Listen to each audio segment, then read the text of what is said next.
All right, my friends. So I'm introducing you to Edgar Allan Poe. You may have heard his name before, and you may have read his work. He is very important when it comes to American literature and letters. One of the works that he is most known for is The Raven, and also The Telltale Heart. The story that you all are reading is the Cast of Amontillado, and I want to tell you more about Poe as a person, as a writer, in and of himself, because I think that his own experiences lends so much to the actual written work, the end work, if you will.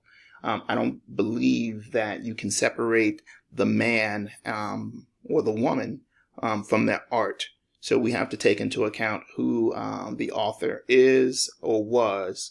And not only just that, but also who they are in relation to the times and the history in which they found themselves. You have to have that context in order to connect with an individual and then connect with their art as well. Now, Poe's work owes much to the concern of what we know as Romanticism. So this was a school of thought that was going on in the 19th century. And for him, it was this sort of connection with the occult and the satanic. And people really gravitate toward those very ideas and what it could they could get from the work regarding that. But for me, that's only surface level. For me, it was more psychological in nature, his work. I like to think of him as the father of the psychological thriller or horror genre. So once you are into the story that we're reading this week, The Cast of Amontillado, you'll find that the main character's tribulations, his issues, take place mainly in his mind. And you see this commonality throughout much of Poe's work, where the main character is having some sort of episode and cannot separate himself in this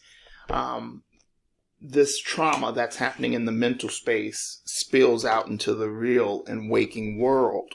So one of the stories that I just mentioned, one of Poe's most popular stories is The Telltale Heart, and it's also in our textbook right after the Cast of Amontillado.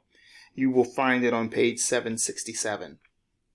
Now, the very beginning of The Telltale Heart really is a great illustration of what I was just saying as far as the main character having a psychological break, having a mental breakdown, having a shift in perspective when it comes to reality and what is inside of their minds.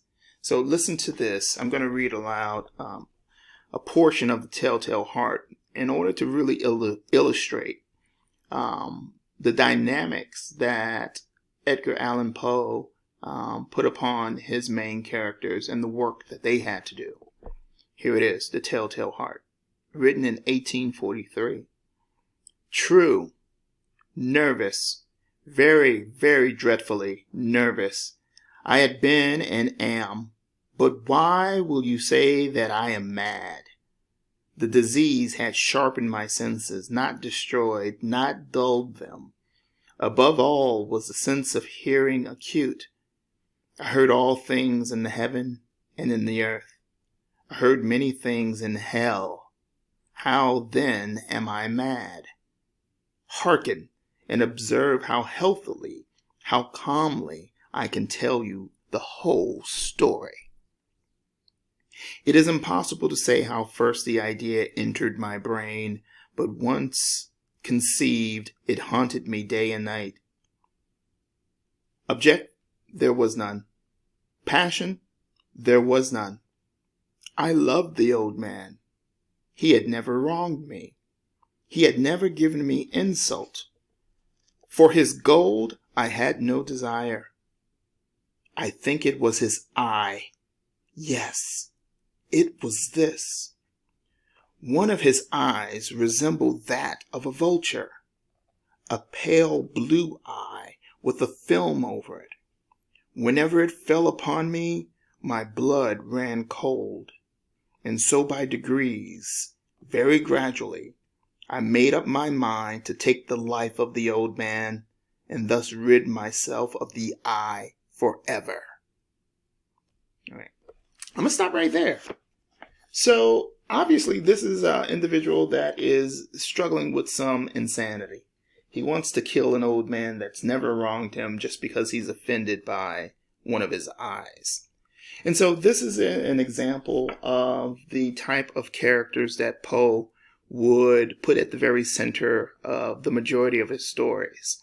It was this idea that there was madness and the terror of madness lurking around every corner. Inside of a lot of Poe stories also lurked sadness, loneliness, and isolation. Keep all of those words in mind as you're reading through the Cast of Amontillado. So, Poe himself did suffer from multiple addictions and that pervasive sadness that we were just speaking about. So think about it. The sadness and the lack of joy of life that he had himself made its way to the page. Through those addictions to alcohol and other drugs, that overwhelming sense of losing his grip with reality made its way to the page. Okay? So, this is important when you look at the man and his art. Now, what I love about Poe and his work is really just his power of imagination and the way he could elaborate and use precise technique. The man was definitely a wordsmith. So, he obviously writes in Old English. The Telltale Heart was written in 1843. And the Cast was written in 1846. So there may be some words that you're not used to because we just don't use them in our modern English. Make sure you have your phone handy so you can Google some of the unfamiliar words as you run up on them. All right. That is Edgar Allan Poe. You know your marching orders. Take the understanding that you've gleaned and picked up from this brief lecture to take into the story and see how it adds to your understanding and what you're able to analyze and develop when it comes to your thinking. All right, I will see you guys again next week. Use this information to your benefit. Send me an email if you need anything.